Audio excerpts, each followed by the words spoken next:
Husband और wife के बीच समाज में मतभेद बढ़ते ही जा रहे हैं। घर एक बहुत खूबसूरत जगह हो सकती है अगर दिलों में जुड़ाव हो, पर अगर दिलों में टकराव हो जाए तो इसका असर सबके जहन पर पड़ता है। पर सबसे ज़्यादा असर बच्चों पर पड़ता है। पति और पत्नी की ईगो इतनी ज़्यादा बढ़ जाती है कि वो यह भी नहीं समझ पाते कि इस टकराव से बच्चों पर क्या बीत रही है। और कहीं ये टकराव बढ़कर अगर डाइवोर्स तक पहुंच जाए तो फिर बात ही क्या। बच्चों की कस्टडी के लिए जो रस्साकशी शुरू होती है वो जग जाहिर है। गुड मॉर्निंग एंड नमस्कार। आप देख रहे हैं कानूनन। कानूनन वो जरिया है जहां कानून को आप तक एक बहुत ही सरल तरीके से प्रस्तुत किया जाता है।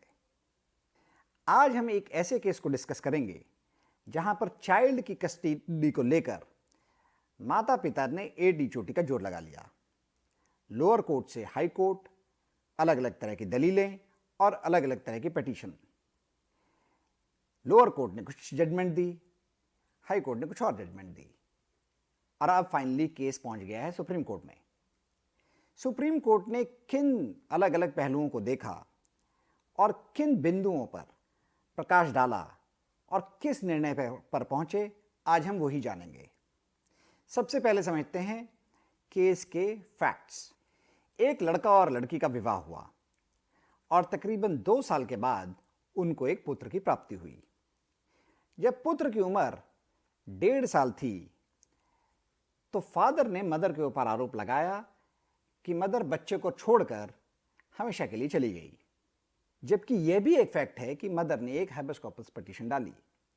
मैं आपको बता दूं कि ये इस तरह की पिटीशन है जिसमें कोर्ट से प्रार्थना की जाती है कि एक ऐसे व्यक्ति जिसको अनलॉफुल तरीके से डिटेन कर लिया गया हो उसको आदेश देकर प्रस्तुत करवाया जाए। मदर ने एक गार्जियनशिप से रिलेटेड पिटीशन भी लोअर कोर्ट में डाली।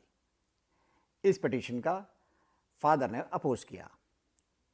कोर्ट ने दोनों पक्षों की दलीलें सुनी और दोनों पक्षों की दलीलें सुनने के बाद कोर्ट इस नतीजे पर पहुंची कि बच्चे की कस्टडी फादर के साथ ही कंटिन्यू होनी चाहिए।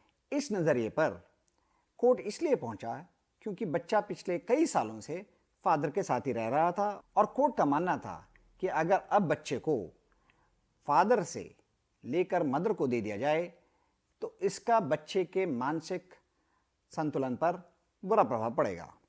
फिर एक लंबी कानूनी प्रक्रिया के बाद केस हाई कोर्ट में पहुंचा और हाई कोर्ट ने यह निर्देश दिए कि मदर को चाइल्ड की कस्टडी दे दी जाए और फादर को सिर्फ विजिटेशन राइट दिए जाएं।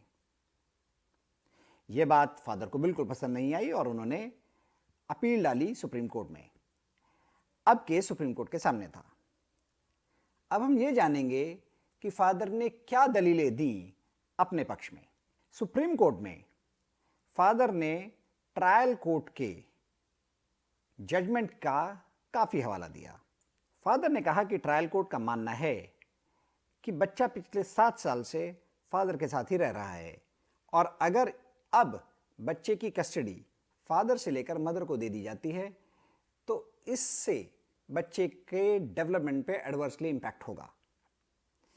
फादर ने यह भी बोला कि वो एक 3000 स्क्वायर मीटर के बड़े प्लॉट में रहता है जहां पर एक जॉइंट फैमिली है और बच्चे का डेवलपमेंट एक जॉइंट फैमिली में बेहतर हो सकता है। फादर ने अपने फाइनेंशियल कंडीशन का भी हवाला दिया और यह भी कहा कि मदर के पास इतना मनी नहीं है कि वो बच्चे की अच्छे से देखभाल कर सके, उसे एक अच्छे एजुकेशन इंस्टीट्यूट में भी डाल सके। फादर का यह भी स्टैंड था कि ट्रायल कोर्ट ने फादर को किसी भी ऐसी मानसिक स्थिति से ग्रसित नहीं पाया है जिससे वो बच्चे की देखभाल ना कर सके। फादर की यह भी दलील थी कि मदर बच्चे को उस टाइम छोड़कर चली गई जब बच्चा तकरीबन 1.5 साल का था। इससे ऐसा जाहिर होता है कि मदर का बच्चे की तरफ कोई लगाव नहीं था। फादर ने यह भी दलील दी कि मदर की इनकम बहुत कम है और ऐसे इनकम में बच्चे का डेवलपमेंट या बच्चे का वेलफेयर मदर सुनिश्चित नहीं कर सकती हैं। और फाइनली फादर ने एक और बात बोली। फादर ने कहा कि बच्चा मां से घबराता है, बच्चा मां के पास जाना ही नहीं चाहता। जैसे ही मां का नाम लिया जाता है बच्चा बिल्कुल डर जाता है और बच्चे की खुद की इच्छा भी नहीं है कि वो माँ के पास जाए। और क्योंकि बच्चे के मन में माँ के प्रति भय है, अगर बच्चे को फादर की कस्टडी से मदर की कस्टडी में दे दिया गया तो इर्रिपेरेबल हार्म हो सकता है बच्चे को। अब माँ के पक्ष की बारी थी। माँ के पक्ष ने सिरे से इन सभी दलीलों का खंडन किया। माँ ने सबसे पहले बोला कि बच्चे को फ्रॉडुलेंट तरीके से उससे अलग किया गया। माँ ने कहा कि उसने कभी भी बच्चे को नहीं छोड़ा, और क्योंकि फ्रॉडुलेंट तरीके से उसको अलग किया गया तो माँ पिछले कई सालों से अलग अलग कोर्ट्स में जाकर यह अपील कर चुकी है कि बच्चे की कस्टडी उसे दी जाए। मदर का यह भी पक्ष था कि पैसों, ऐशो आराम और बड़ी जगह से वेलफेयर को तोला नहीं जा सकता, और उसका कहना यह था कि जो सैलरी उसको मिलती है और जो मेंटेनेंस फादर अभी दे रहे हैं, उस सब को मिलाकर वो बच्चे की अच्छी देखभाल कर सकती। फादर की इस दलील पर कि माँ एक छोटे घर में रहती है, मदर का कहना था कि वो अपने माता पिता के साथ रह रही है और सिर्फ माता पिता के साथ रहने की वजह से उसको बच्चे से दूर नहीं किया जा सकता है। यह भी कहा गया कि मदर के अगेंस्ट बच्चे के माइंड को पॉल्यूट किया गया है क्योंकि बच्चा रेगुलरली फादर के साथ ही रह रहा है। लेकिन माँ का यह भी कहना था कि अगर मौका दिया जाए तो वो इस चीज़ को भी रेक्टिफाई कर सकती है। फाइनली मदर ने हाई कोर्ट के ऑब्जर्वेशंस को भी अपने पक्ष में रखा। हाई कोर्ट ने यह माना था कि फादर का रोल है बच्चे के दिमाग में माँ के प्रति घृणा पैदा करने का, और ये बात सत्य है कि क्योंकि बच्चा पिछले 7 साल से फादर के साथ रह रहा है तो बच्चे के लिए एक ट्रॉमेटाइजिंग एक्सपीरियंस होगा अगर उसकी कस्टडी फादर से मदर को दे दी जाती है। लेकिन कोर्ट ने यह भी बोला कि क्या वो ट्रॉमा ज़्यादा बड़ा नहीं है जिसमें मदर के अगेंस्ट रोज फादर घृणा पैदा करवाते हैं। कोर्ट ने बोला बच्चा दोनों पेरेंट्स के लिए अच्छी सोच लेकर ही ग्रो करना चाहिए, लेकिन इस केस में यह बिल्कुल क्लियर है कि फादर ने ऐसा रोल प्ले किया है जिसकी वजह से बच्चा अपनी माँ से नफरत करने लग गया है और बच्चे का मन फादर ने पॉल्यूट किया है, और ऐसा करने से फादर बच्चे का कोई भी वेलफेयर नहीं कर रहे हैं। अब बारी थी सुप्रीम कोर्ट की जजमेंट की। सुप्रीम कोर्ट ने अलग अलग देशों की चाइल्ड कस्टडी से रिलेटेड लॉज का उल्लेख किया। सुप्रीम कोर्ट ने पुराने जितने भी ऐसे केसेस हुए जहां पर चाइल्ड कस्टडी के बारे में डिस्कस किया गया है उनका भी उल्लेख किया। कोर्ट ने कहा कि जब भी कोर्ट के सामने दो पेरेंट्स की तरफ से कन्फ्लिक्टिंग अपील आती हैं तो कोर्ट सिर्फ लीगल एंगल को नहीं देख सकते, कोर्ट्स को ह्यूमन एंगल को भी देखना होगा।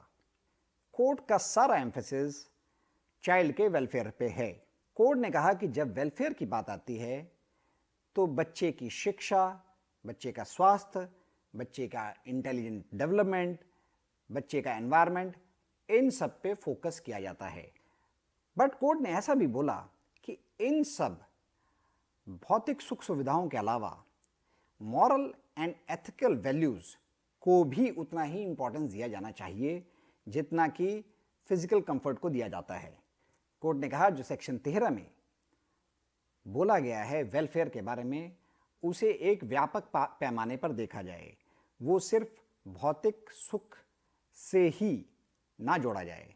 कोर्ट का मानना था कि फादर का मेन आर्गुमेंट ये है कि बच्चा बहुत लंबे अरसे से फादर के साथ रह रहा है, जो कि कोर्ट ने माना कि एक बहुत इंपॉर्टेंट दलील है। पर फिर इंपॉर्टेंट ये भी है कि किस तरह से बच्चे को अपने पास रखा गया।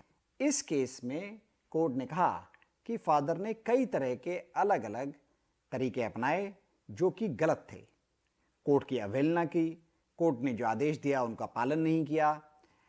क्लियरली जब बच्चा 7 साल से मदर से अलग रह रहा है तो सिर्फ फादर और फादर की फैमिली ही जिम्मेदार हैं बच्चे को इस लेवल पे ले जाने के लिए कि बच्चा माँ के नाम को सुनते ही भयभीत हो जाए। कोर्ट ने कहा कि यह बात सच है कि अगर बच्चे की कस्टडी फादर से देकर मदर को दे दी जाती है तो there will be some challenges, but court का यह भी मानना था कि over the period of time these challenges can be overcome. इसलिए कोर्ट ने माना कि हाई कोर्ट का जो फैसला था वो दुरुस्त था, वो बिल्कुल सही था और उसमें कुछ भी चेंज करने की कोई गुंजाइश नहीं है। हाँ, ये जरूर हुआ कि कोर्ट ने विजिटेशन राइट फादर को दिए। इस पूरे केस से दो बातें निकल कर आती हैं। पहली बात तो ये कि बच्चे को सारी भौतिक सुख सुविधाएं दे देना ही उसका वेलफेयर नहीं माना जा सकता।